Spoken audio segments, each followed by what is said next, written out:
Bonjour tout le monde, bienvenue dans cette petite vidéo, cette petite capsule sur un point sur l'histoire de l'hydroélectricité. Il faut savoir que maintenant que je travaille comme guide au barrage de Bord-les-Orgues, qui est donc visitable avec un espace Audi Select sur l'histoire du barrage et le fonctionnement un peu aussi quand même, et notamment sur l'électricité en général, et une visite de l'usine où vous entrez vraiment dans le barrage et vous voyez certaines machines. Je vous mets en description les informations si cela vous intéresse. Mais du coup, évidemment, j'ai travaillé sur l'histoire des barrages, de l'hydroélectricité. Il y aura une vidéo sur le sujet à l'avenir.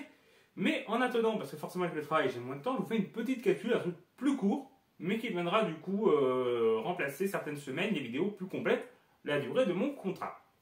Et du coup, aujourd'hui, c'est l'aménagement du massif central en usine hydroélectrique. Le barrage de Bord-les-Orgues fait partie du coup du massif central, c'est un de ces barrages aménagés. Et en fait, ça démarre durant l'entre-deux-guerres, cet aménagement.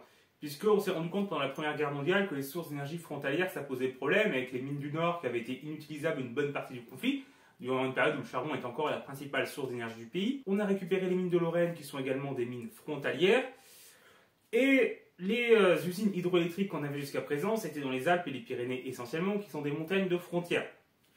Alors certes, l'Italie avait été un allié pendant la guerre, mais c'était pas quelque chose d'automatique. Au début, l'Italie était dans le camp, en tout cas avant le début de la guerre, était dans les alliances avec du coup les empires centraux, donc plutôt ennemis. Et on a vu par la suite qu'ils sont redevenus ennemis.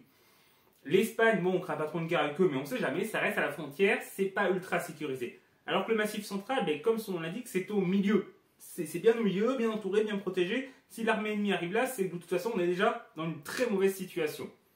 Alors il y a même quelques mines de charbon dans le massif central, ou si on descend autour, enfin, voilà, vous avez Messé, Brassac, Saint-Éloi, Champagnac, du coup, Champagnac-les-Mines, qui est mon sujet de mémoire dont je vous ai rabâché plusieurs fois sur cette chaîne, avec mes vidéos et les 2 livres que j'ai écrits sur le sujet. Donc il y a ça, de Casseville, Carmaux, plus au sud, mais ça reste des mines de faible importance, bien incapables d'assurer l'autonomie du pays, et donc c'est pour ça qu'on décide alors, durant cette entre-deux-guerres, d'aménager le massif central en barrage du coup hydroélectrique. Enfin, ce type d'installation. Plusieurs barrages sont construits. Sur la vallée de la Dordogne, c'est plutôt des compagnies ferroviaires qui obtiennent des concessions pour électrifier leurs lignes. Il y aura le barrage de Marèche qui sera construit entre 1932 et 1935.